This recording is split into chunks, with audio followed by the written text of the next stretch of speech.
The British Broadcasting Conservatives, well, they're fallen, they have. They've fallen on their sword. Their sword powered by the support of Gary Lineker.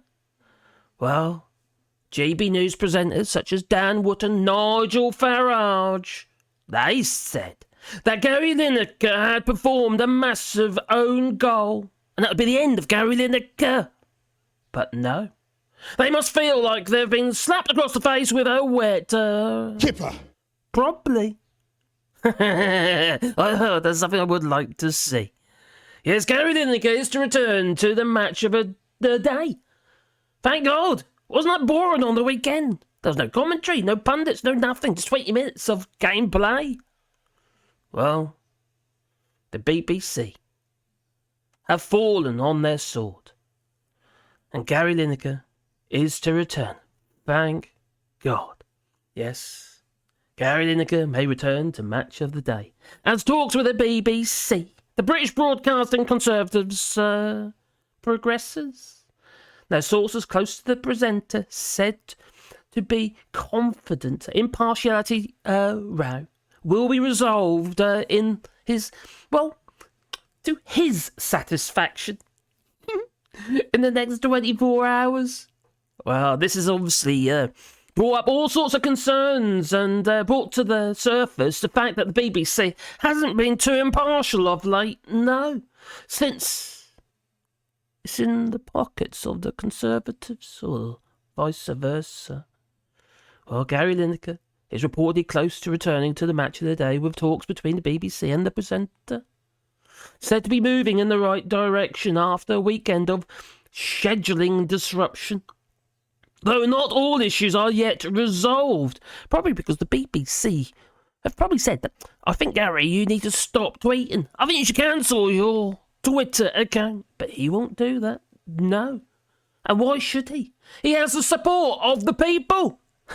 Which is so flippin' obvious. Since the people are cancelling their licence. The BBC, television licence.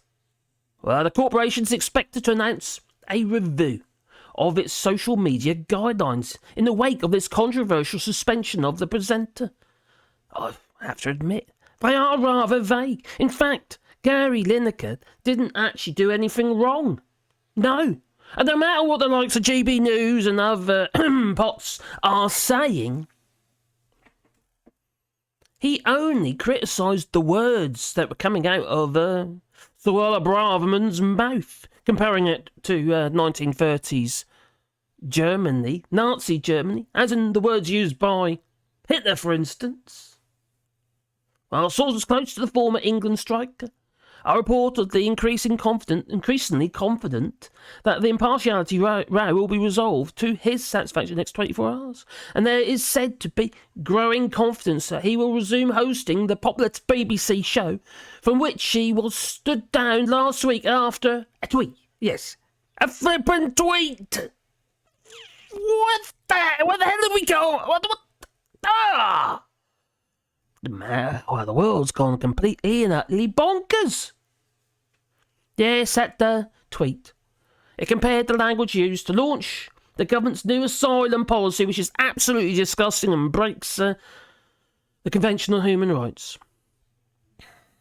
Well, he compared it to 1930s Germany. The language used. He didn't compare the United Kingdom.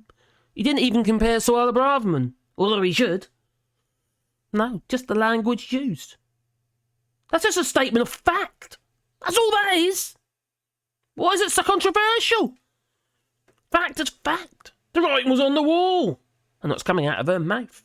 The fact is that she even, disregarded the concerns of, one Holocaust survivor who confronted Suella Braverman. She's a hypocrite. Well, anyway, the BBC reported that talks between Lineker and the broadcaster were moving in the right direction, and added that there are hopes of a resolution very soon, but not all issues are fully resolved at this stage. That's what the BBC said. Yeah. I tell you what they actually said. Yeah, they said, please, Mr. Gary Lineker, please come back to the British Broadcasting Conservatives. Please, we're losing a licensed players by the dozen. Yeah, they're all buggering off. Now, football coverage on the BBC, TV and radio shows, well, they took a hit, they did, didn't they? Across the weekend. And the pundits, such as Gary Lineker and others, presenters and reporters, including Alan Shearer and Ian Right, and Alex Scott, well, walked out in solidarity with Lineker. People love him. He's genuinely a decent geezer. He's a nice bloke. There's no hate in him. No. He isn't like a conservative tosser. Yeah, he's one of them. No. He's actually a nice chap.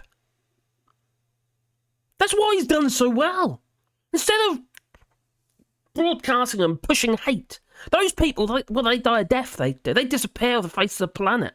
People wake up to them. But people who are decent and nice and, genuine people, they have long careers, just like Gary Lineker. And he's shot down the BBC in flames, pretty much. Well, they're just shown for what they really are. Tory stooges. That's what the BBC is, so I do apologise if it's a bit loud, but it's true. I don't think there's any getting away from it, to be honest. No. So, the match of the day aired for just 20 minutes, it did, on Saturday, without any accompanying commentary or analysis from presenters. And the Sunday's edition followed a similar format, running for a reduced 15 minutes. Taxpayers are paying for this. Licence fee payers. While the coverage of the Women's Super League match between Chelsea and Manchester United aired without a pre-match presentation on Sunday, and Radio 5 Live replaced much of its usual live sports coverage over the weekend with pre-recorded content reruns. Exciting, eh? Oh, I've seen that before. Lineker was not publicly commented. Has not publicly commented. No, when he was confronted by Sky News and others, they just literally reported on him coming out of his house and going in his car. He didn't say anything. He just basically said, "Well, I can't talk. I do apologize. I'm sorry, I can't talk." And that's basically all that he said. Yeah, they were stalking him. They were rather funny, I would say. To the BBC Director General, Tim Davie. Well, he's apologised for the disruption, sort of. You can call it an apology, that is. Well, but he said he won't resign. Him and Richard Sharp, they should both resign. Now, he told the BBC News on Saturday he was in listening mode. There's no action. About how to reform the impartiality rules for the staff outside the News Corporation. Yes, because, Gary Lineker is a freelancer. He's not employed by the BBC, no. He is his own business. He's a franchise in his own right. So they're talking about reforming impartiality rules for staff outside the News Corporation after a difficult day or two. He described Lineker as the best sports broadcaster in the world, he did. Yeah, grovel, and said he wanted to see him back on the air. People like Gary Lineker. I know those on the right don't, because it's useful for them to start trying to shoot Gary Lineker down in flames, but in fact, all they did is put fuel on the fire in support of Gary Lineker. It's a bit like, how to put it, it's like the striking doctors and nurses. They've got support of the people. Because we love the NHS. They look after us. They make sure that we can actually go to work, keep us healthy, or they're doing their best. But they're being screwed left, right and centre. Junior doctors, starting out on £14 per hour, but that's another story. But it's ludicrous. Britain is broken. Much of this is due to Brexit. Well, the BBC chair, Richard Sharp, oh my giddy aunt, is facing growing pressure to resign as the corporation's policy on impartiality says impartiality, my foot. Well, it's been brought into question, it has. And Sharp, who was appointed chair in February 2021, has been embroiled in a row over helping the former Prime Minister, Alexander Boris de Pfeffel Johnson, secure an £800,000 loan. Yes, she was a broker, basically. And that was in recent months. But also, let's not forget the fact that Richard Sharp had also donated to the Conservative Party £400,000. How is that impartial? How can he be the chair of the flippin' BBC, the British Broadcasting Conservatives? That's why I call it that. These people are stooges. Well, an investigation is being undertaken into his appointment, but he now faces renewed scrutiny. Just get rid of him. They won't resign and get shot of him. And that Tim Davey and Robbie Gibbs, all that, get rid of him. Well, both the Shadow Chancellor, Rachel Reeves, and Shadow Culture Secretary, Lucy Powell, obviously this is like a bit of ammunition for them, are questioning Sharp's, position in light of the Lineker row. It's only been going on about a week. I think it was Monday, wasn't it? I'll tell you, a lot happens in the week in politics in the United Kingdom, doesn't it? Leave that in the comments down below. And there will be a secret word at the end of this video. And please click like and subscribe, and maybe that little bell icon. Because then you get one for in your pocket every time I upload another video. But Richie Sunak! Oh my God. Well, he said the issues between the BBC, the British Broadcasting Conservatives, and Gary Lineker, but should be resolved by the BBC itself. I think there's two people in that conversation, or two organisations. The Gary Lineker franchise and the BBC. Not just the BBC. No. If they want to get shot of Gary Lineker, they could.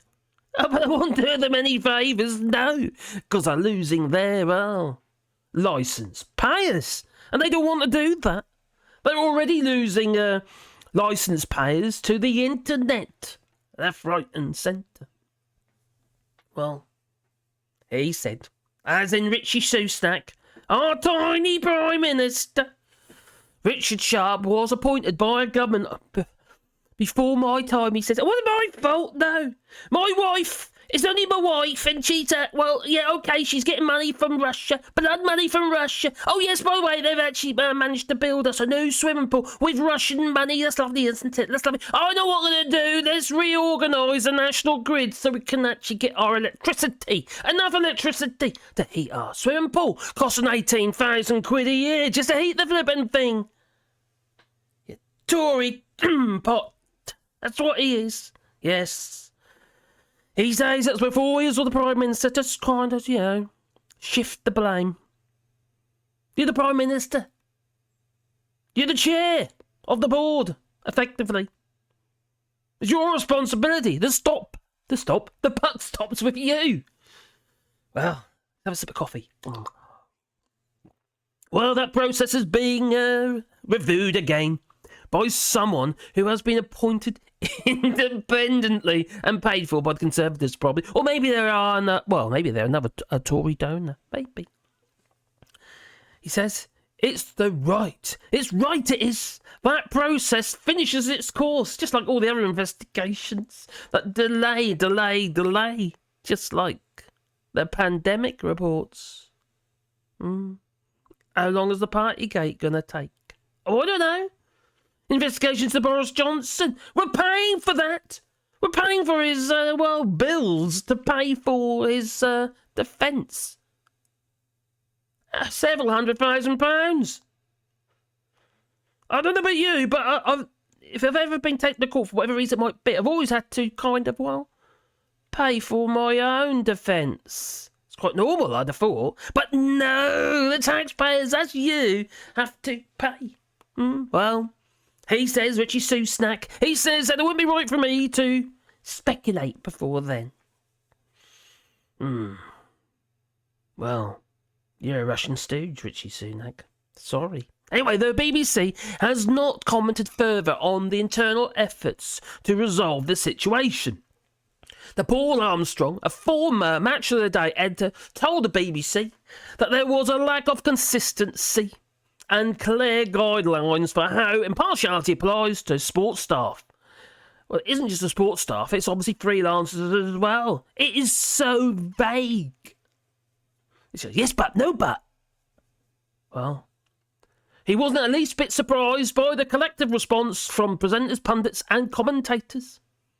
Well, they supported Gary Lineker.